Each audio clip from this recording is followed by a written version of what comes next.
Good evening, this is Beaty-Coffey of the Ministry of Uncovering No More. I'm reading a portion of Philosophy of Freedom by Rudolf Steiner. This is chapter 3,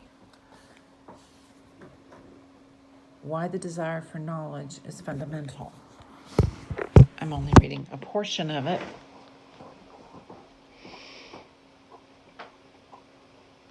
And I'm telling myself in my notes that I have failed. So I don't remember what I decided I have failed in this 57-year life. Let me see if I can be honest and tell you as I read the portion.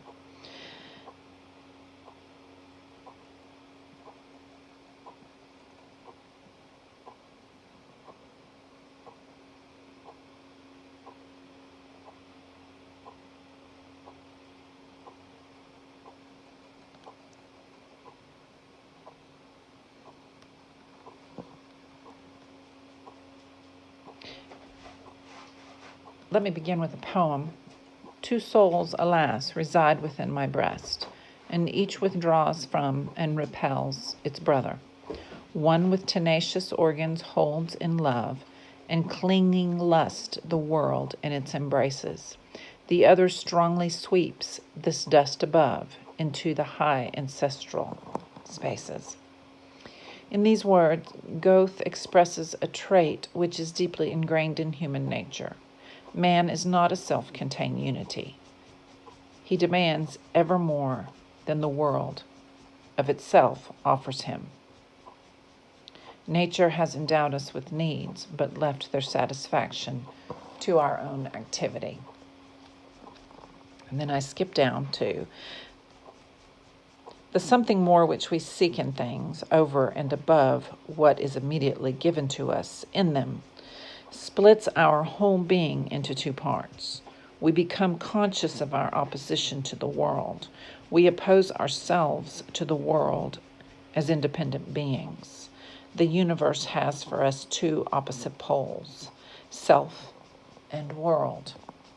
We erect this barrier between ourselves and the world as soon as consciousness is first kindled in us.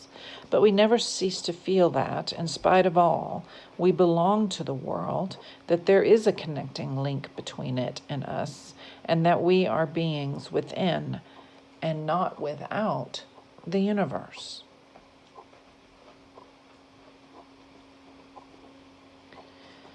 This feeling makes us strive to bridge over this opposition, and ultimately the whole spiritual striving of mankind is nothing but the bridging of this opposition. The history of our spiritual life is a continuous seeking after union between ourselves and the world. Religion, art, and science follow, one and all, this goal. The religious man or woman seeks in the revelation which God grants him or her the solution of the world problem, which his self, dissatisfied with the world of mere phenomena, sets him as a task.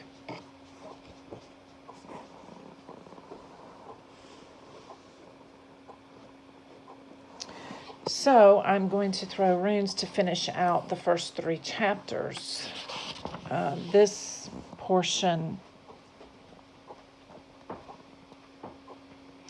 I think I'm saying 2 days ago that I'm getting older. So I'm feeling when I wrote that note that I have failed.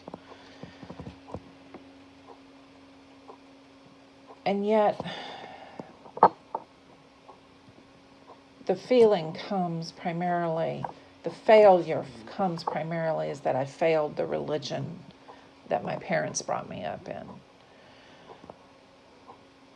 I failed my children because I didn't stick to the religion, and when I was in the religion, I was not necessarily a nice person.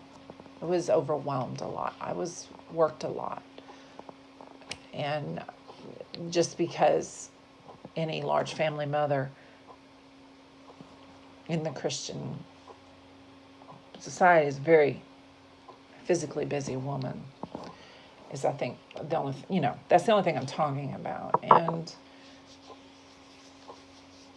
I was sad a lot. And in the other world, not well liked, and I was mentally unstable, and still am to some of my family. So I failed. And yet, I was failed as well, because my testimony is true. And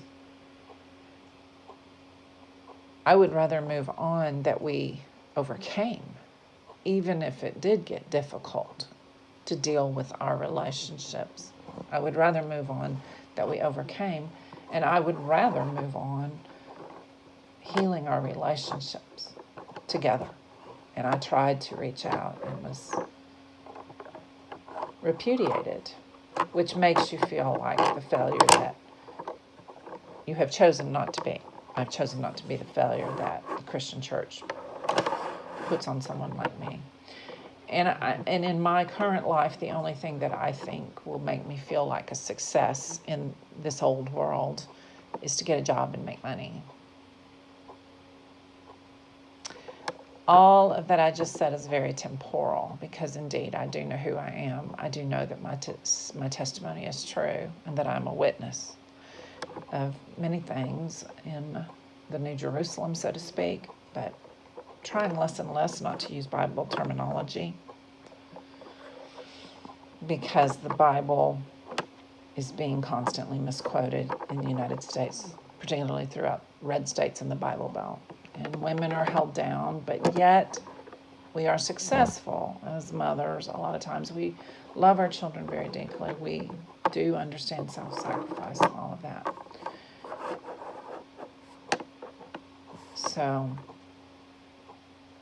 if there's one thing that I like about studying philosophy, is you get to do it in third person. It's not as self-reflective as, say, just drawing our private runes and seeing how we can improve ourselves through loving one another and taking care of our business. Excuse the noise. I have a dog here that's got itchy skin and has to wear a cone. That's what you're hearing. He would like to chew on himself, and he can't get to it, thankfully, so that he doesn't chew holes in his little skin. He's getting better, but it's a process. This is Beaty-Coffey of the Ministry of Uncovered No More. This is a part 2 for an entire article. This is a learning experience for me, because I'm going to do this whole book kind of like this.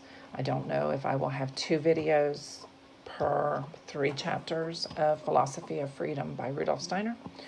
I'm not sure, but at least the first one, I do.